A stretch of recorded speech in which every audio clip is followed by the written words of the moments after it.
नमस्कार, जय श्री राम, जय हिंद मित्रों। मैं दीपक सिकवाल एक बार फिर चाणक्य क्लासेस के इस डिजिटल ई लर्निंग प्लेटफॉर्म पर आपका स्वागत करता हूं और ईश्वर से आपके परिजनों के, आपके इष्ट मित्रों के, आपके शुभ चिंतकों के सबके मंगल स्वास्थ्य की कामना करता हूं। और मित्रों, जैसा कि आप जानते हैं कि मैं यहां आपसे हिंदी विषय को लेकर रूबरू होता हूं। आप और हम यहां मिलकर हिंदी विषय पर चर्चा करते हैं। और जो आज हमारी चर्चा का जो विषय है वो वर्ण विचार अध्याय चल रहा है। कौन सा अध्याय चल रहा है? हम वर्ण विचार अध्याय पर अभी चर्चा कर रहे हैं। और वर्ण विचार अध्याय के अंतर्गत वैसे कुछ भाग हम पिछले वीडियो में हम पढ़ चुके हैं। आज हम उसी से आगे की जो चर्चा है वो चर्चा आज के इस वीडियो में हम जारी रखेंगे। पिछले वीडियो में हमने वर्ण की परिभाषा और वर्णों के वर्गीकरण के विषय में हमने पढ़ा था, जहां पर हमने वर्णों को दो भागों में वर्गीकृत किया था, योगवाह और अयोगवाह। योगवाह वर्णों के अंतर्गत हमने स्वर और व्यंजन वर्णों को पढ़ा और अयोगवाह वर्णों के अंतर्गत हमने अनुनासिक, अनुस्वार और विसर्ग इन वर्णों के बारे में पढ़ा। तो यहाँ तक का अध्ययन हम पिछले दो वीडियो में कर चुके हैं। आज का जो ये वीडियो है, इस वीडियो में आज हम चर्चा करने जा रहे हैं उच्चारण स्थानों के बारे में। किसके बारे में चर्चा करने जा रहे हैं? उच्चारण स्थान। उच्चारण स्थान। तो सबसे पहले तो ये जानना जरूरी होता है कि उच्चारण स्थान क्या होता है, किस प्रकार से होता है। तो किसी भी वर्ण या ध्वनि के उच्चारण की चेष्टा में हमारी जीवा आगे बढ़ करके और जिस अंग को स्पर्श करती है वो अंग उस ध्वनि का, उस वर्ण का उच्चारण स्थान हो जाता है। तो सबसे पहले आप यहां पर लिख लीजिए कि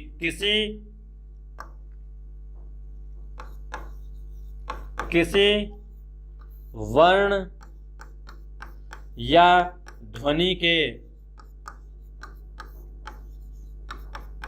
उच्चारण की चेष्टा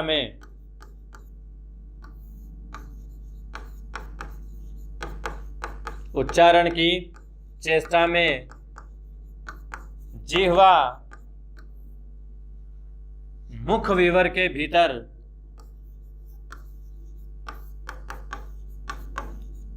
मुख विवर में जिस अंग को स्पर्श करती है, जिस अंग को स्पर्श करती है वही अंग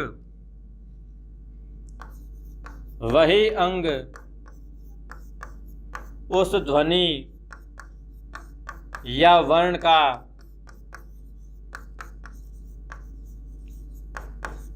उच्चारण स्थान हो जाता है।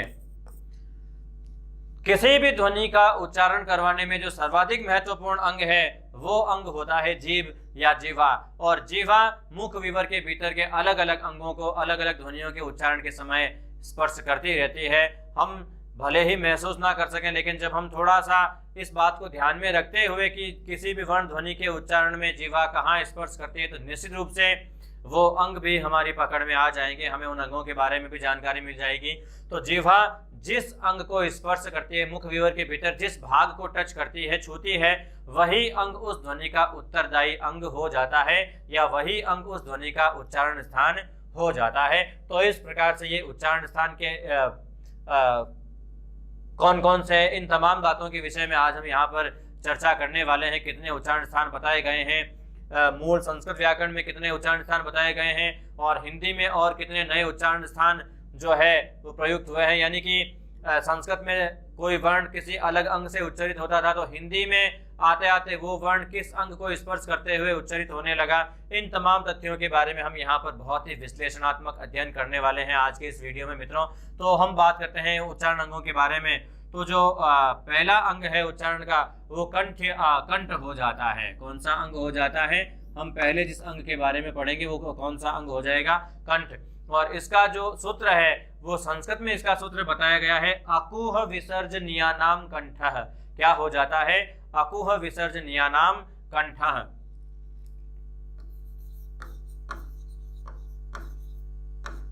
अकुह विसर्जनीयानाम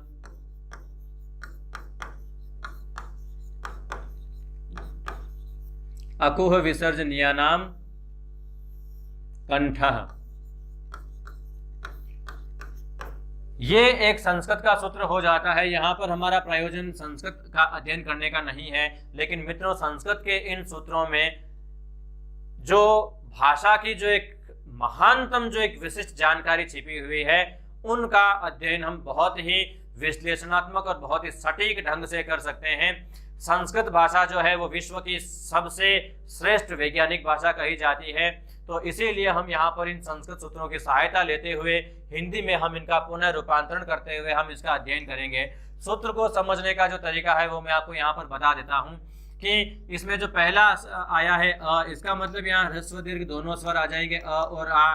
इसके बाद में जो कु आया है, कु का तात्पर्य पूरे के पूरे क वर्ग से हो जाता है। इसके अंतर्गत हम क वर्ग के जो पांचों वर्ण हैं, इन पांचों वर्णों के बारे में हम यहाँ पर जानेंगे समझेंगे। और इसके बाद में कु के बाद में अगला वर्ण आया है ह, और ह के बाद में एक और आया है विसर्ग। तो ये जो वर्ण यहाँ पर बताए गए हैं, इन सभी वर्णों का उच्चारण स्थान क्या है, कंठ हो जाता है। तो यहाँ पर हम इन वर्णों को लिख लेते हैं कि अ अथवा आ। इसके बाद में जो कु लिखा हुआ है, कु का मतलब क्या हो जाता है, पूरा का पूरा क वर्ग, यानी कि क ख ग घ ङ, ये पांचों वर्ण आ गए। इसके बाद में यहाँ लिखा हुआ है, कु के बाद में लिखा हुआ है ह, और ह के बाद में एक और वर्ण लिखा हुआ है विसर्ग। कौन सा वर्ण लिखा हुआ है, विसर्ग। ये इस प्रकार का इनका चिन्ह होता है, ये अयोगवाह ध्वनि होती है। ये हम कल के वीडियो में पढ़ चुके हैं, समझ चुके हैं। आशा करता हूं आपके भी समझ में आ गया होगा। अब हम बात करते हैं इन वर्णों के बारे में। तो इन सभी वर्णों का उच्चारण स्थान क्या हो जाता है, कंठ हो जाता है। इन सभी वर्णों का उच्चारण स्थान क्या हो जाता है, कंठ हो जाता है। इसलिए इनको हम क्या कहते हैं, कंठ्य वर्ण कहते हैं। क्या कहते हैं, कंठ्य वर्ण। तो ये सभी के सभी कंठ्य वर्ण हो जाते हैं। अ आ क ख ग घ ङ ह और विसर्ग, इन सभी को क्या कहा गया है, कंठ्य ध्वनि कहा गया है। ये पहला उच्चारण अंग हो जाता है कंठ। इसी क्रम में यदि हम बात करते हैं कि दूसरा उच्चारण अंग कौन सा हो जाता है, तो दूसरा यहाँ पर सूत्र बताया गया है इचु यशानाम तालु। क्या सूत्र बताया गया है, इचु यशानाम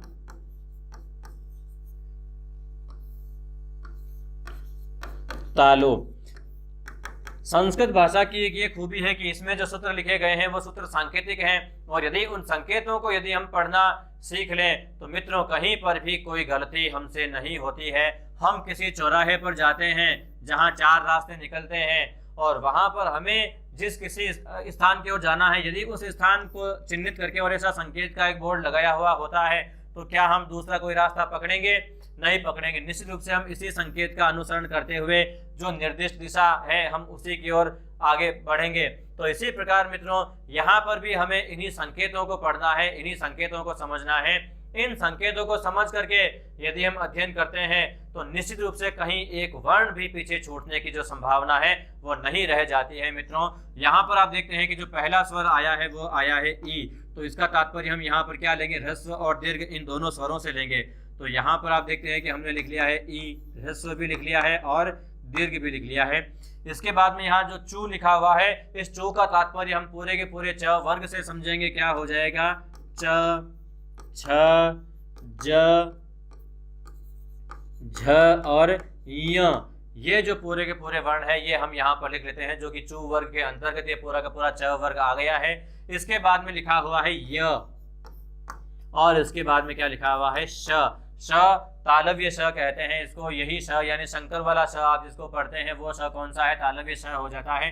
तो इन सभी वर्णों का जो उच्चारण स्थान है वो उच्चारण स्थान क्या हो जाता है, तालु हो जाता है। कौन सा हो जाता है, तालु। और इसीलिए इनको क्या कहा जाता है, तालव्य वर्ण कहा जाता है। क्या कहा जाता है, तालव्य वर्ण। आप च वर्ण का उच्चारण करके देखिएगा। च के उच्चारण में आप देखते हैं कि जीवा जिस भाग को, यानी हमारी खोपड़ी के नीचे के भाग को, जिस ऊपर के भाग को टच करती है, जबड़े के ऊपर के भाग को, वो स्थान क्या होता है, तालु होता है। मसूड़ों के ठीक पीछे का ये भाग हो जाता है च। तो ये जो भाग होता है इसको हम तालु कहते हैं। और ई च छ ज झ य और य और श, इन सभी वर्णों में जीवा इसी अंग को स्पर्श करती है। यदि नहीं भी करते, कई बार हम जो सत्व होते हैं, जो तीनों प्रकार के जो शकार होते हैं, हम इनका उच्चारण ठीक प्रकार से नहीं कर पाते हैं। तो आप थोड़ा सा प्रयत्न कीजिएगा, आप जहां से जिस अंग से च का उच्चारण करते हैं, यानी च के उच्चारण में जीवा भाग जिस स्थान को टच करती है, उसी स्थान को टच करते हुए आप श का उच्चारण करने का प्रयत्न कीजिएगा। निश्चित रूप से आपके उच्चारण में शुद्धि आ जाएगी, आपका उच्चारण शुद्ध हो जाएगा। मित्रों, भाषा के लिए वाचन की शुद्धि होना सीखने के लिए सबसे पहले आवश्यक होती है। यदि वाचन की शुद्धि अगर हम में है तो भाषा के लेखन में कभी हमारे कोई त्रुटि आ ही नहीं सकती। मित्रों, तो इस प्रकार से इचु यशानाम सूत्र के अंतर्गत आने वाले जितने भी सूत्र होते हैं, इ च छ ज झ य और श, इन सभी वर्णों का उच्चारण स्थान क्या हो जाता है? तालु हो जाता है। इसलिए इन सभी वर्णों को हम क्या कहते हैं? तालव्य वर्ण कहते हैं। इसी के साथ में जो तीसरा एक और जो अंग हो जाता है, तीसरा जो सूत्र हो जाता है, तीसरा सूत्र ये कहता है कि ऋतु रसाणाम मूर्धा।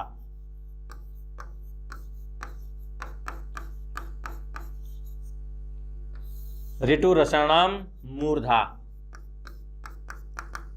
इसका यहां पर आप तात्पर्य इस प्रकार से समझ लेंगे। री, हालांकि संस्कृत के अनुसार तो यदि हम बात करें तो ह्रस्व और दीर्घ दोनों प्रकार के रिकार यहाँ आ जाते हैं, लेकिन हिंदी व्याकरण में दीर्घ रिकार को मृत स्वर माना गया है, वैदिक स्वर माना गया है। इसलिए हम यहाँ पर दीर्घ री को नहीं लिखेंगे, हम केवल ह्रस्व ई जो री है इसी को लिखेंगे, री।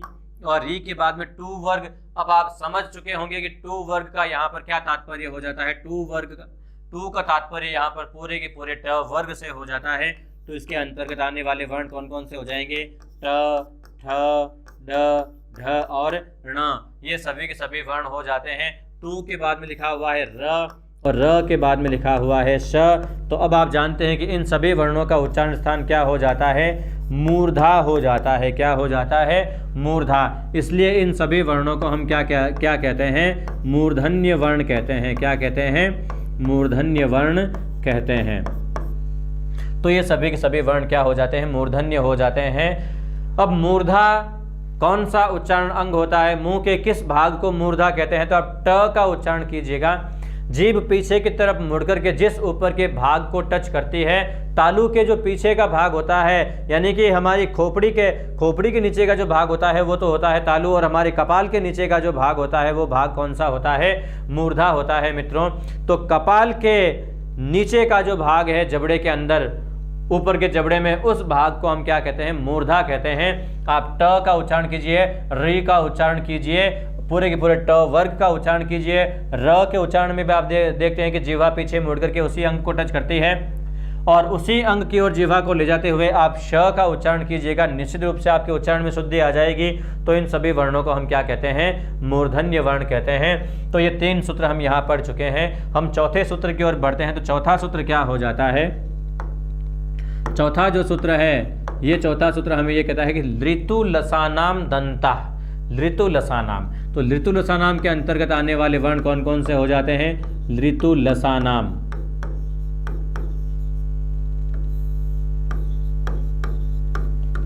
दंतः। तो ये सूत्र अगला चौथा सूत्र हो जाता है। ये सूत्र कहता है कि इस ऋतु लसानाम सूत्र के अंतर्गत आने वाले जो वर्ण होते हैं वो सभी के सभी कौन से वर्ण होते हैं? वो सभी दंत्य वर्ण होते हैं। कौन कौन से वर्ण होते हैं? तो आप यहाँ पर लिख लीजिए। सबसे पहले यहाँ पर आया हुआ है ली।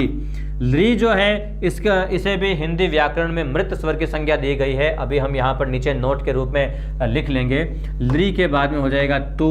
तू वर्ग का मतलब क्या हो जाएगा? यहाँ पर पूरा का पूरा त वर्ग, त, थ, द, ध और न, ये पूरा का पूरा त वर्ग हो जाता है। और इस तो के बाद में अगला एक और वर्ण आ जाता है ल, जो कि अंतस्थ वर्णों के अंतर्गत आता है, य, र, ल, व। तो जो आ गया ल, और इसके बाद में आया है स। यहाँ पर जो स आएगा मित्रों, ससुराल वाला स आएगा। कौन सा स आएगा? ससुराल वाला। चेहरे खिल गए सबके ससुराल का नाम सुनते ही। खिलना भी चाहिए, अच्छी बात है ना। तो स यानी सड़क वाला जो स आता है, ये स कौन सा है? दंत्य स हो जाता है। तो इन सभी वर्णों का उच्चारण स्थान हम कहाँ से करते हैं? दंत से करते हैं। दांतों से इन वर्णों का उच्चारण करते हैं। आगे बढ़ करके जीवा दांतों को स्पर्श करती है इन वर्णों के उच्चारण में, इसीलिए हम इनको क्या कहते हैं? दंत्य वर्ण कहते हैं। क्या कहते हैं? दंत्य वर्ण। तो ये इनका उच्चारण स्थान हो जाता है ऋतु लसानाम दंतः। ली जो कि मृत स्वर है, त, थ, द, ध, न, ल और स, इन वर्णों का उच्चारण स्थान दंत से होने के कारण इन्हें क्या कहा जाता है? दंत्य वर्ण कहा जाता है। यहां पर आप एक जो नोट है वो नोट आप लिख लीजिएगा, नोट। री यानी कि ये री कौन सा है? दीर्घ री है। तथा री को हिंदी व्याकरण में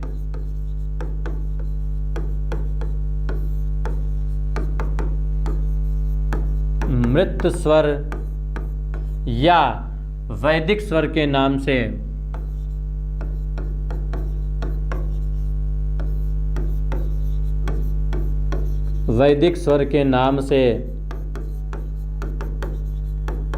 जाना जाता है। किस नाम से जाना जाता है? वैदिक स्वर के नाम से या मृत स्वर के नाम से जाना जाता है। दीर्घ री को और री को, इन दोनों स्वरों को हिंदी व्याकरण में मृत स्वर या वैदिक स्वर की संज्ञा दी गई है।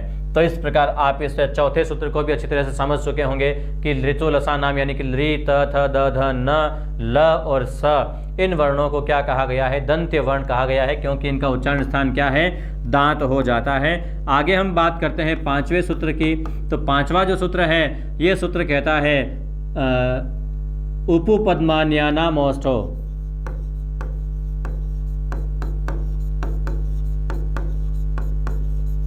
उपपद्मान्यानाम ओष्ठो।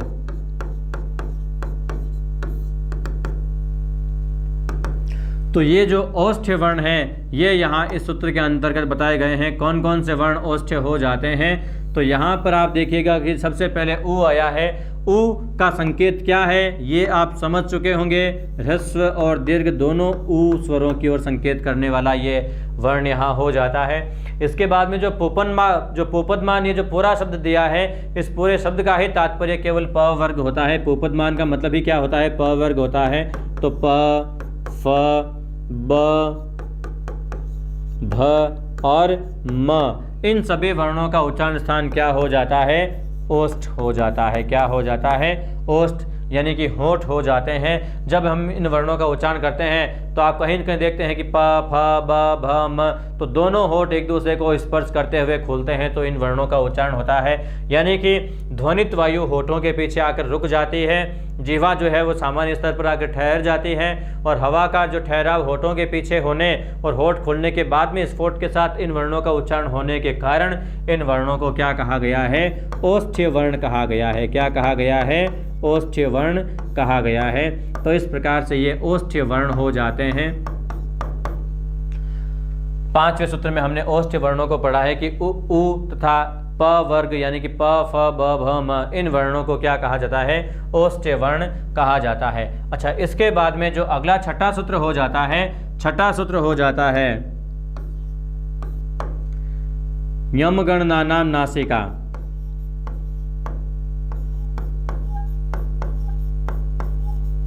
यमगणनानाम नासिका।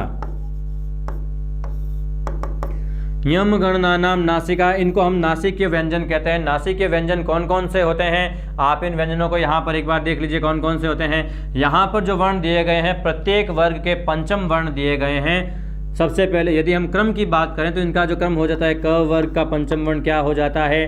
न, च का, य, ट का, ण,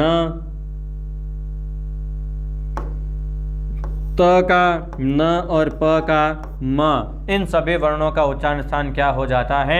नासिका हो जाता है। इन सभी वर्णों का उच्चारण स्थान क्या हो जाता है? नासिका हो जाता है। इसलिए इन सभी वर्णों को हम क्या कहेंगे? नासिक्य वर्ण कहेंगे। कौन से वर्ण कहेंगे? नासिक्य वर्ण। कौन कौन से हो जाते हैं ये? न, य, ण, न और म, इन सब का उच्चारण स्थान कहाँ से होता है? नासिका से होता है। और इसीलिए हम इन वर्णों को क्या कहेंगे? नासिक्य वर्ण कहेंगे। क्या कहेंगे? नासिक्य वर्ण। तो ये नासिक्य वर्ण हो जाते हैं। यहाँ पर आप देखते हैं कि इन सभी वर्णों को जब हम हलंत रूप में लेते हैं तभी ये नासिक्य व्यंजन बन जाते हैं, यानी कि इनको अनुस्वार भी कहा जाता है।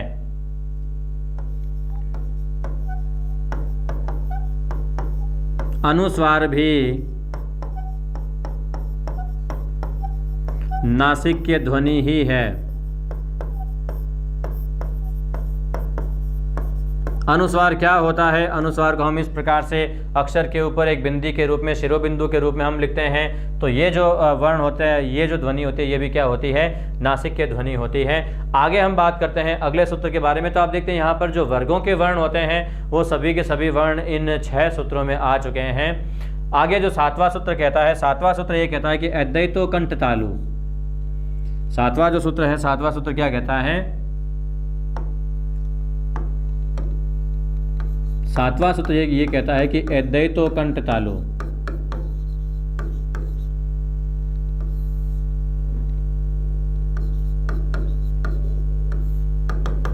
अद्वैतो कंठ तालु कहने का तात्पर्य यह कि ए अथवा आई, इन 2 वर्णों के अंतर्गत आने वाले जो वर्ण होते हैं वो कौन से होते हैं? कंठ और तालु इन दोनों से उच्चारित होते हैं। कौन कौन से वर्ण हो जाते हैं? ये ए तथा आई, इन दोनों वर्णों का उच्चारण कहाँ कहाँ से होता है? इन दोनों का उच्चारण कंठ प्लस तालु इन दोनों के योग से होता है, और इसीलिए इन दोनों को क्या कहा गया है? कंठ तालव्य ध्वनि कहा गया है। क्या कहा गया है? कंठ तालव्य वर्ण कहा गया है या कंठ तालव्य ध्वनि कहा गया है। अब कंठ और तालु से इनका संबंध किस प्रकार से हो जाता है मित्रों? ये यहाँ पर आप देखिए कि जो ए बना है, इस ए के उच्चारण में कंठ और तालु इन दोनों का योग किस प्रकार से हो जाता है। तो आप यहाँ पर देखिए जो अ स्वर है, अ का उच्चारण स्थान क्या बताया गया है? आप देख सकते हैं अ का उच्चारण स्थान कंठ बताया गया है। क्या है? कंठ। और इसी प्रकार ई का उच्चारण स्थान क्या बताया गया है? ई का उच्चारण स्थान बताया गया है तालु। और इन्हीं दोनों के योग से कौन सा वर्ण बनता है? इन्हीं दोनों के योग से वर्ण बनता है ए। तो ये जो ए है, इस ए के उच्चारण में आप देखते हैं कंठ का भी योग है और तालु का भी योग है। दोनों वर्णों का योग होने के कारण ए को क्या कहा गया है? कंठ तालव्य ध्वनि कहा गया है। इसी प्रकार आप देखोगे कि इसी ए से पहले यदि अ हो जाता है तो अ प्लस ए जुड़कर क्या हो जाता है? ऐ हो जाता है। क्या हो जाता है? ऐ हो जाता है। अ प्लस ए। अब ए कैसे बना है ये आप यहाँ पर देख सकते हैं, और इसी ए से पहले यदि और जुड़ जाता है तो ये क्या हो जाता है? ऐ हो जाता है। तो इस प्रकार आप देखते हैं गुण संधि के और वृद्धि संधि के अंतर्गत आने वाले सूत्र हैं। ये जो ए है ये गुण संधि के अंतर्गत आता है और ऐ वृद्धि संधि के अंतर्गत आता है, और ये जो दोनों वर्ण है ये क्या कहलाते हैं? कंठ तालव्य वर्ण कहलाते हैं। इन ध्वनियों की रचना होने में या इन ध्वनियों का निर्माण होने में कंठ और तालु दोनों जो अंग हैं वो संयुक्त रूप से प्रयुक्त होते हैं। आप समझ गए होंगे। आगे हम जिस अगले सूत्र की बात कर रहे हैं, अगला जो 8वां सूत्र हो जाता है, उद्दौतो कंठोष्ठम या कंठोष्ठो।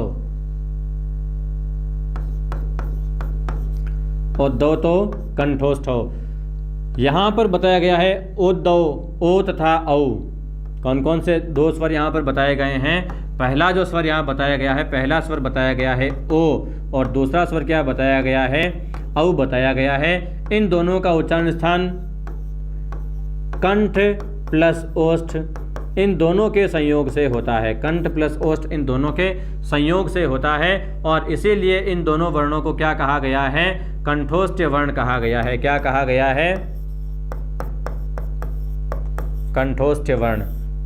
तो ये कंठोष्ठ्य वर्ण हो जाते हैं। अब आप देखिए कि किस प्रकार से होते हैं। तो आप यहाँ पर देखिए कि ओ की रचना किन 2 स्वरों के योग से हुई है। तो जब आप आगे संधियों का अध्ययन करेंगे तो आपको इस चीज का मालूम पड़ेगा कि अ प्लस उ के योग से क्या बनता है? ओ बनता है। अब आप यहाँ पर देखते हैं कि अ का उच्चारण स्थान क्या हो जाता है? अ का उच्चारण स्थान हो जाता है कंठ, और इसी प्रकार उ का उच्चारण स्थान क्या हो जाता है? उ का उच्चारण स्थान हो जाता है ओष्ठ, जो कि आप देख सकते हैं पिछले सूत्र में हमने लिखा था कि उपपद्मान्यानाम ओष्ठो, यानी उ और उ का उच्चारण स्थान क्या हो जाता है? ओष्ठ हो जाता है। तो कंठ और ओष्ठ इन दोनों ध्वनियों के संयोग से निर्मित होने के कारण औ में आप देखते हैं कि कंठ का भी योग हुआ है और ओष्ठ का भी योग हुआ है, और इसलिए औ क्या कहलाएगी? कंठोष्ठ्य ध्वनि कहलाएगी। इसी प्रकार यहाँ पर आप देख सकते हैं कि अ के साथ में यदि हम ओ को जोड़ लेते हैं, यानी इसी ओ से पहले यदि अ स्वर आ जाता है तो ये क्या हो जाता है, औ हो जाता है। तो इस प्रकार आप यहाँ पर देख सकते हैं कि ओ अथवा औ ये भी क्या हो जाते हैं, ओ अथवा औ कंठोष्ठीय ध्वनि हो जाती है, और ए अथवा आई ये क्या हो जाती है, कंठ तालव्य ध्वनि हो जाती है। तो ये 8वां सूत्र यहाँ पर हमने पढ़ लिया है। आगे हम चलते हैं 9वें सूत्र की ओर। 9वां जो सूत्र है ये कहता है कि वकारस्य दंतोष्ठम। क्या कहता है ये 9वां सूत्र? ये कहता है कि वकारस्य दंतोष्ठम।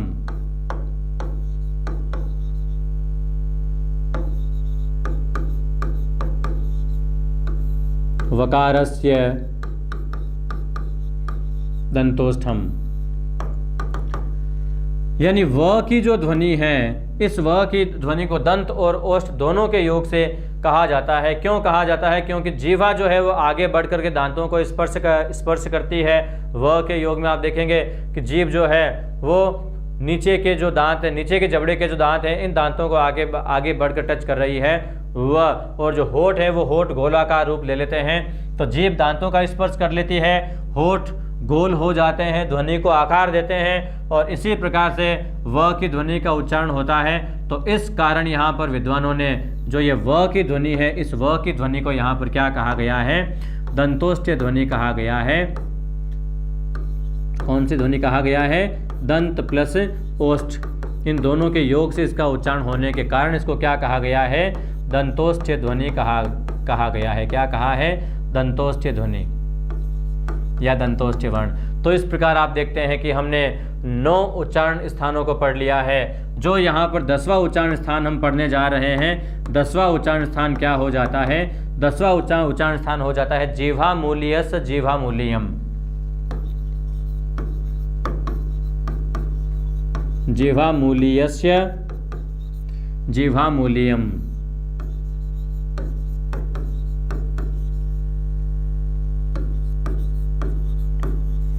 जीह्वामूलीय वर्ण बताए गए हैं यहाँ पर। जीह्वामूलीय यानी जीह्वा के मूल भाग से, यानी जड़ भाग से, यानी कि जहाँ से जीह्वा हमारे कंठ से जुड़ी हुई है, उस अंग को क्या कहा गया है? जीह्वामूल कहा गया है। यानी कि कुछ वर्ण ऐसे हैं जिनके उच्चारण में जीभ में तो कोई विशेष अंतर नहीं आता है, जीह्वा यथास्थान रहती है, लेकिन जीह्वा का जो मूल भाग होता है कहीं न कहीं उसमें संकुचन होता है, वो पीछे की ओर खींच करके और गले में ही का जो वायु है उसको अवरुद्ध कर देता है, और जब वो भाग वहाँ से हटता है तो स्फोट के साथ जिस ध्वनि का उच्चारण होता है उसको जिह्वामूलीय ध्वनि कहा गया है। और ये जिह्वामूलीय ध्वनि कौन कौन सी होती है? ये केवल 2 वर्ण होते हैं, क। लेकिन यहाँ पर आपको ध्यान रखना है कि क के साथ में व्याकरण में कुछ इस प्रकार के जो चिन्ह हैं वो चिन्ह लगाए जाने का एक प्रावधान है। ये जो संकेत है ये जीवा के मूल भाग का संकेत है, और इसी प्रकार एक और इसी संकेत के साथ बोली जाने वाली ध्वनि कौन सी हो जाती है?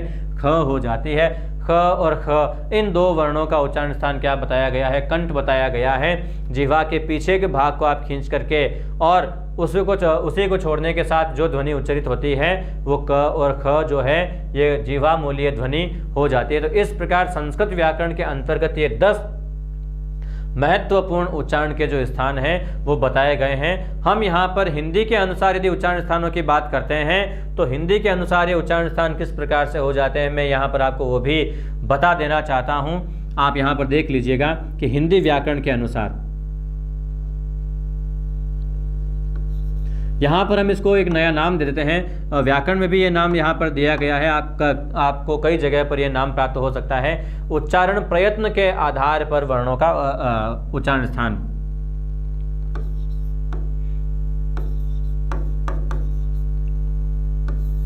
प्रयत्न के आधार पर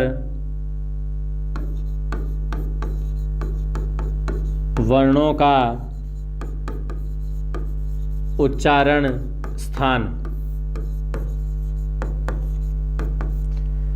प्रयत्न के आधार पर वर्णों का उच्चारण स्थान, यहाँ पर आपको जो अगला पार्ट है वो पार्ट में यहाँ पर बताने जा रहा हूँ, थोड़ा विशिष्ट हो जाता है। इसके अनुसार यदि हम बात करें तो हिंदी में सामान्यतः जो उच्चारण स्थान के जो प्रश्न पूछे जाते हैं ज़्यादातर इसी के आधार पर पूछे जाते हैं। वैसे प्रतियोगी परीक्षाओं में संस्कृत के आधार पर भी उच्चारण स्थान पूछे जाते हैं और हिंदी के आधार पर भी उच्चारण स्थान पूछे जाते हैं। दोनों में वैशिष्ट्य क्या हो जाता है ये अभी आप जब आगे आप पढ़ोगे तो आपको इस चीज़ का अच्छी तरह से मालूम हो जाएगा, पता चल जाएगा। यहाँ पर हम प्रयत्न के आधार पर जब हम उच्चारण स्थानों को पढ़ते हैं तो जैसे हम यहाँ पर पहला जो उच्चारण स्थान है वो यहाँ पर पढ़ लेते हैं। तो जो पहला उच्चारण स्थान हम यहाँ पर पढ़ लेते हैं स्पर्श व्यंजन।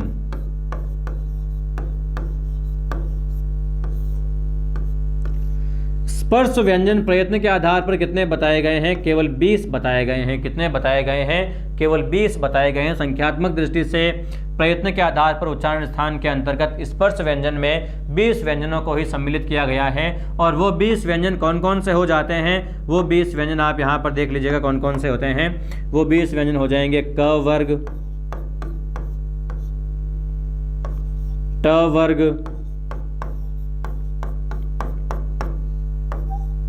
त वर्ग और प वर्ग।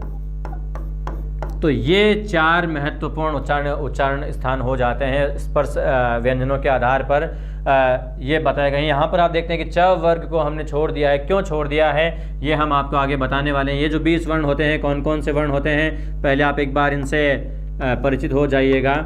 क वर्ग के अंतर्गत आने वाले वर्ण कौन कौन से हो जाते हैं? क, ख, ग, घ, ङ।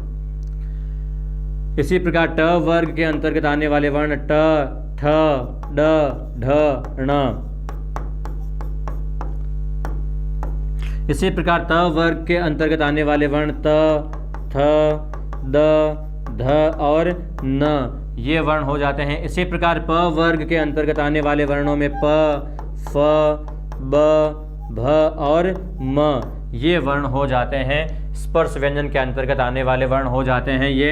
इसके बाद में हम बात करते हैं कि हमने च वर्ग को जो यहाँ पर छोड़ दिया है, क्यों छोड़ दिया है? तो इसके लिए हम यहाँ पर दूसरा पॉइंट लिखते हैं स्पर्श संघर्षी।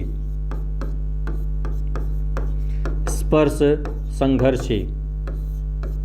तो स्पर्श संघर्षी व्यंजनों के अंतर्गत कौन कौन से वर्ण आ जाते हैं? इसके अंतर्गत आप देखते हैं कि केवल और केवल 4 वर्ण आते हैं। कितने वर्ण? 5 वर्ण आते हैं। कितने वर्ण आते हैं? 5 वर्ण आते हैं। और वो 5 वर्ण किस वर्ग के हैं? निश्चित रूप से आप समझ गए होंगे, ये 5 वर्ण च वर्ग के हैं। किस वर्ग के हैं? च वर्ग के। और ये वर्ण कौन कौन से हो जाते हैं? च, छ, ज, झ और य। इन 5 वर्णों को स्पर्श संघर्षी व्यंजन कहा गया है। क्या कहा गया है? स्पर्श संघर्षी।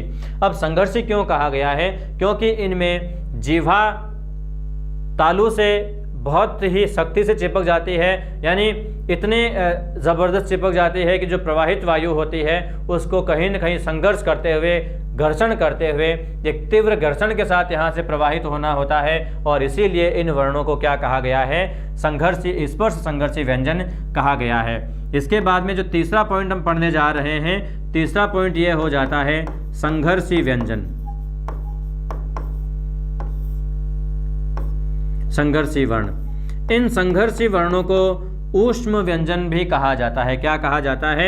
ऊष्म, यानी कि इनको सत्व भी कहा जा सकता है। ऊष्म के अंतर्गत आने वाले सारे वर्ण यहाँ पर नहीं आएंगे, केवल सत्व वर्ण ही आएंगे। सत्व वर्णों का जो प्रयत्न के आधार पर जो उच्चारण स्थान क्या हो जाता है, किस प्रकार के वर्ण होते हैं ये, तो प्रयत्न के आधार पर ये वर्ण जो सत्व होते हैं वो संघर्षी व्यंजन हो जाते हैं। कैसे हो जाते हैं? संघर्षी। और इसके अंतर्गत आने वाले वर्ण कौन कौन से होते हैं? इसके अंतर्गत आने वाले वर्ण जो खासकर आप देखते हैं 3 वर्ण होते हैं। कितने वर्ण होते हैं? 3 वर्ण होते हैं। और वो 3 वर्ण तीनों प्रकार के शकार होते हैं, श, श और स। श, श, स, ये 3 वर्ण हो जाते हैं। आप तीनों वर्णों के उच्चारण की जो वैशिष्ट्य है इसको आप देखिएगा, उच्चारणों की विशिष्टता को आप देखिएगा। श तालु के स्थान पर जीवा को ले जाते हुए आप इसका उच्चारण करोगे तो ध्वनि क्या आएगी? श। इसी प्रकार जब जीवा को थोड़ा सा और पीछे की ओर मोड़ करके आप ले जाओगे, मूर्धा की तरफ ले जाओगे, तो ध्वनि आएगी श। श जो ध्वनि है ये कौन सी हो जाती है? मूर्धन्य ध्वनि हो जाती है। और इसी प्रकार जीवा को आगे बढ़कर जब आप दांतों से स्पर्श करवाते हुए जो स का उच्चारण बोलोगे, एक सीटी मारती हुई सी एक आवाज आएगी स। तो ये जो स होता है ये दंत्य स होता है। इसी क्रम में इन वर्णों को लिखा जाता है। तालव्य, मूर्धन्य और दंत्य, ये जो उच्चारण स्थानों का जो एक क्रम जो निर्धारित किया गया है, इसी क्रम के आधार पर इनका ये क्रम निर्धारित किया गया है, ये स्थान इनका निर्धारित किया गया है और इसी क्रम के अंतर्गत इन वर्णों को उच्चारित किया जाता है। आगे हम बात करते हैं, इसके अंतर्गत एक वर्ण और छूट गया है। छूटा हुआ वर्ण कौन सा हो जाता है? वो वर्ण हो जाता है ह।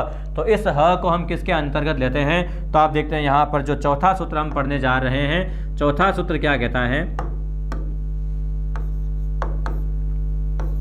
इसको हम कहते हैं काकल्य, या हम कहते हैं कोमल तालव्य,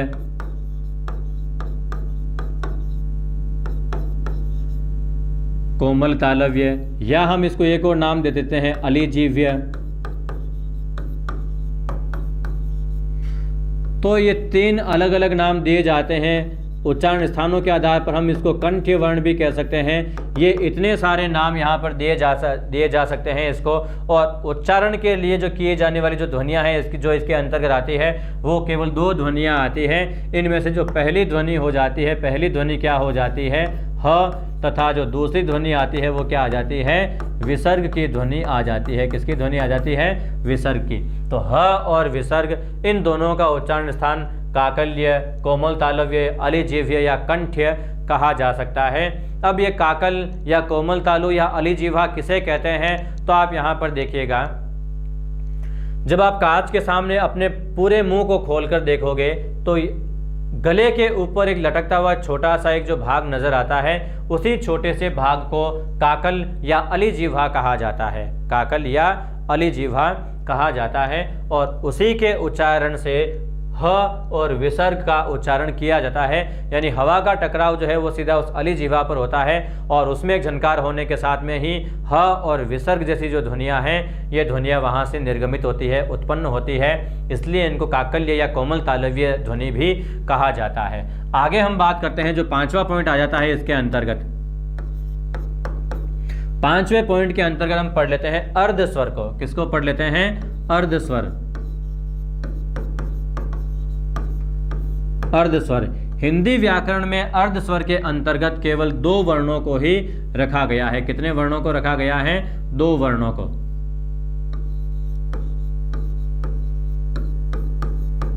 अर्धस्वर, अर्धस्वर के अंतर्गत केवल दो वर्णों को रखा गया है और वो दो वर्ण कौन कौन से हो जाते हैं? वो दो वर्ण हो जाते हैं य।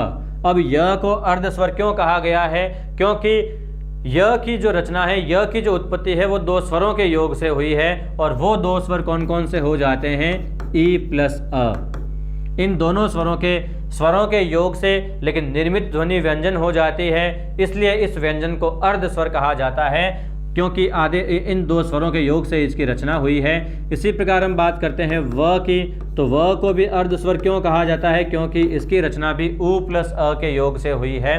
तो संधि के अंतर्गत आप देखते हैं ई प्लस अ का य होता है, उ प्लस अ का व होता है और इसी आधार पर य और व को क्या कहा गया है? अर्धस्वर कहा गया है। तो ये इसका एक अलग नाम हो जाता है, अर्धस्वर। आगे हम बात करते हैं अगले पॉइंट के बारे में। अगला जो छठा पॉइंट हम पढ़ने जा रहे हैं वह आप देख सकते हैं, हम लिखते हैं प्रकंपित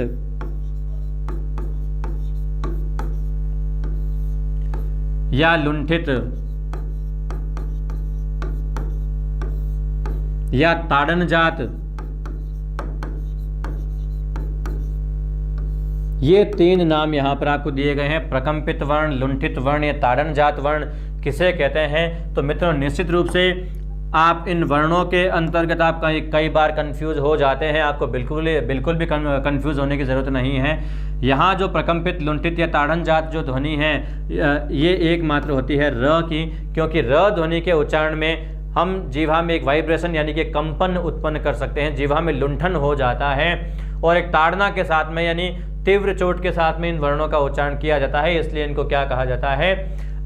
ताड़न जात भी कहा जाता है। तो जो र होता है, इस र वर्ण को प्रकंपित, लुंठित या ताड़न जात भी कहा जाता है। तो इस प्रकार आगे हम बात करते हैं सातवें पॉइंट के बारे में। सातवां पॉइंट हमें ये कहता है उत्क्षिप्त व्यंजन भी होते हैं कुछ।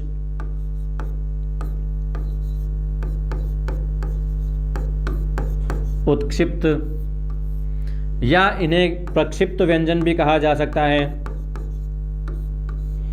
या इन्हें द्विस्पृष्ट व्यंजन भी कहा जाता है। तो इस प्रकार के जो व्यंजन होते हैं, ये जो 3 नाम दिए गए हैं, ये 3 नाम केवल और केवल 2 वर्णों के लिए प्रयुक्त होने वाले हैं। और वो 2 वर्ण कौन कौन से होते हैं? वो 2 वर्ण हो जाते हैं, पहला वर्ण हो जाता है ड़ और दूसरा वर्ण हो जाता है ढ। सामान्यतः आप देखते हैं कि क वर्ग के पंचम वर्ण के रूप में आप इसको लिख देते हैं, जबकि आपको बता दूं कि ड के नीचे जो बिंदी आती है तो फिर इसका उच्चारण जो ड के रूप में नहीं होता है, ङ के रूप में भी नहीं होता है, ये ड के रूप में होता है। आप इन वर्णों के उच्चारण को आप देखिएगा, इसको आप पढ़िएगा सदैव ङ। क्या पढ़िएगा? ङ।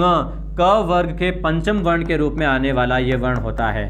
क वर्ग के किस क्रम में आता है? ये 5वें क्रम में आने वाला वर्ण हो जाता है। इसको आप क्या पढ़िएगा? सदैव ङ पढ़िएगा। क्या पढ़िएगा? ङ। बहुत ही स्पष्ट रूप से इसका उच्चारण कीजिएगा। उसके बाद में हम बात करते हैं ड, जिसके आगे पीछे ऊपर नीचे कहीं पर भी कोई बिंदु लगा हुआ नहीं है, कोई बिंदी नहीं है। इसका मतलब ये क्या हो जाता है? ट वर्ग का तीसरा वर्ण हो जाता है। कौन सा हो जाता है? ट वर्ग का तीसरा। ट ठ ड, तो ये ड है। यदि इसी ड के नीचे यदि आप बिंदी लगा देते हो इस प्रकार से, तो अब ये जो वर्ण बनता है, ये वर्ण क्या बन जाता है? अब ये वर्ण बन जाता है ड़ बन जाता है। इसको आप क्या कहोगे? उत्क्षिप्त कहोगे। क्या कहोगे? उत्क्षिप्त वर्ण कहोगे। तो ये जो वर्ण होता है ड़, ये उत्क्षिप्त वर्ण होता है। इसी प्रकार जो ढ होता है, एक तो ढ आता है ढ, तो ढ क्या होता है? ये ट वर्ग का चौथा वर्ण होता है। ट वर्ग का कौन सा, किस क्रम में आता है? ये ट वर्ग के चौथे क्रम में आता है। इसको आप क्या पढ़ते हैं? ट पढ़ते हैं, ढ पढ़ते हैं। क्या पढ़ते हैं? ढ, जो कि ट वर्ग के चौथे क्रम में आता है। यदि इसी ढ के नीचे एक बिंदी लगा दी जाए तो उच्चारण में एक थोड़ा सा विकार आ जाता है। ढ के स्थान पर अब हम इसको पढ़ेंगे ढ़। क्या पढ़ेंगे? ढ़। तो ढ़ जो आता है, इसको आप क्या कहोगे? उत्क्षिप्त व्यंजन कहोगे। क्या कहोगे? उत्क्षिप्त व्यंजन।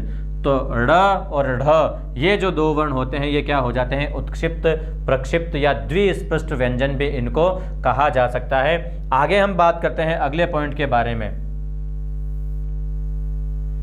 तो अगला पॉइंट हो जाता है कि वर्ज्य व्यंजन कौन कौन से होते हैं। किस प्रकार के व्यंजन? वर्ज्य व्यंजन।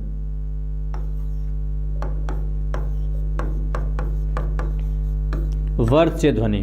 वर्ज्य का यहाँ पर सबसे पहला आप तात्पर्य समझिएगा कि वर्ज्य का मतलब क्या होता है। वर्ज्य का मतलब होता है मसूड़ा। दांतों के ऊपर का, यानी जिस अंग से दांत मूल शरीर से जुड़े हुए होते हैं, या हम यूं कह सकते हैं कि दांतों की जड़ों को ढकने वाली जो एक त्वचा होती है या जो एक अंग होता है, उस अंग को क्या कहा जाता है? मसूड़ा कहा जाता है।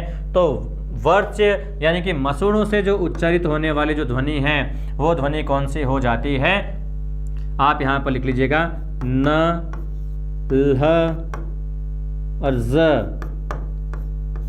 और कुछ विद्वानों के अनुसार स। तो ये जो वर्ण माने गए हैं, ये वर्ण किस प्रकार के माने गए हैं? वर्ज्य वर्ण माने गए हैं। कौन से वर्ण माने गए हैं? वर्ज्य। कौन कौन से हो जाते हैं ये? न, लह, जिसका कालांतर में उच्चारण ल के रूप में भी किया जाता है। और ये जो न हम लिखते हैं, इनका कालांतर में प्राचीन भाषा में आप इसका उच्चारण इस प्रकार से देखते हैं, जो कि अब क्या हो गया है? न हो गया है। लह के रूप में हम जिसका उच्चारण करते हैं वो क्या हो गया है? ल हो गया है। इसी प्रकार एक वर्ण क्या हो जाता है उर्दू के अंतर्गत? ज, और स का जो उच्चारण है वो किसके द्वारा किया जाता है? वर्ज्य के द्वारा किया जाता है। किसके द्वारा? वर्ज्य के द्वारा। और वर्ज्य का शाब्दिक अर्थ क्या हो जाता है? आप यहाँ पर लिख लीजिएगा, इसका अर्थ हो जाता है मसूड़ा। तो इस प्रकार से मसूड़ों से भी कुछ वर्णों का उच्चारण किया जा सकता है। अब इसके बाद में यदि हम बात करते हैं, कुछ और भी ऐसे वर्ण होते हैं, जैसे कि हम बात करते हैं नमा, जो एक और पॉइंट यहाँ पर हो जाता है। ये नमा पॉइंट हमें क्या कहता है? नासिक्य वर्ण। नासिक्य वर्ण कौन कौन से हो जाते हैं? तो सबसे पहले आपको बता दूं कि प्रत्येक वर्ग के जो पंचम वर्ण होते हैं, वो स्वर के अभाव में क्या हो जाते हैं? नासिक्य हो जाते हैं। यानी प्रत्येक वर्गों के पंचम वर्ण के रूप में आप जिन वर्णों को लिखते हो, जैसे कि ङ, य, ण, न, म, और इसके अलावा एक और वर्ण हो जाता है। कौन सा वर्ण हो जाता है? कौन सी ध्वनि हो जाती है? अनुस्वार ध्वनि। अनुस्वार जो ध्वनि होती है अक्षर के ऊपर ऐसे बिंदी के रूप में, यानी कि ये जो जितने भी पांचों वर्ण हमने लिखे हैं, जितने भी ये जो पांचों वर्ण आपने लिखे हैं, ये पांचों के पांचों वर्ण क्या है, मूल रूप से अनुस्वार ही है। स्वरों के अभाव में हम इनको पांचों वर्णों को किस रूप में लिख सकते हैं, इसी अनुस्वार के रूप में इस प्रकार से लिख सकते हैं। तो इन सबको क्या कहा गया है, नासिक्य ध्वनि कहा गया है। ये सभी के सभी वर्ण क्या हो जाते हैं, नासिक्य हो जाते हैं। अच्छा, इसके बाद में आप देखते हैं अगला उच्चारण स्थान की यदि हम बात करें तो अगले उच्चारण स्थान तो वैसे नहीं है, लेकिन हिंदी व्याकरण में कुछ ऐसे संयुक्त अक्षर जरूर होते हैं। तो संयुक्त अक्षर जो होते हैं, हालांकि उनका उच्चारण स्थान कभी आपको नहीं पूछा जाता है। तो इस प्रकार आप देखते हैं यहाँ पर कि हमने 9 उच्चारण अंगों के विषय में हमने पढ़ा है। तो मित्रों, आज के इस अध्याय में जो हमने उच्चारण स्थानों के विषय में जो पढ़ा है, निश्चित रूप से यह आपको समझ में आया होगा। प्रतियोगी परीक्षाओं में भी यह आपकी बहुत मदद करने वाला है। मित्रों, बहुत ध्यान से इस चीज़ को एक बार आप फिर से पुनः देख लीजिएगा, अच्छी तरह से सीख लीजिएगा, समझ लीजिएगा। और फिर भी यदि कोई समस्या आ जाए मित्रों, तो कमेंट सेक्शन के जरिए आप अपनी समस्या को हम तक पहुंचा दीजिएगा।